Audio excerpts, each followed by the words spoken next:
எபேசியர் 2 8 10. எபேசியர் 2 8 10. கிருபையினாலே விசுவாசத்தை கொண்டு ரட்சிக்கப்பட்டீர்கள். இது உங்களால் உண்டானதல்ல, இது தேவனுடைய ஈவு. ஒருவரும் பெருமை பாராட்டாத படிக்கு இது கிரியைகளினால் உண்டானதல்ல.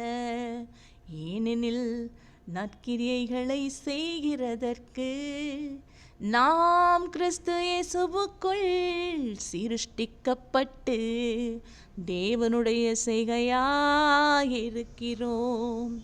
அவைகளில் நாம் நடக்கும்படி அவர் முன்னதாக அவைகளை ஆயத்தம் பண்ணியிருக்கிறார். எபேசியர் 2 8 10. எபேசியர் 2 8 10.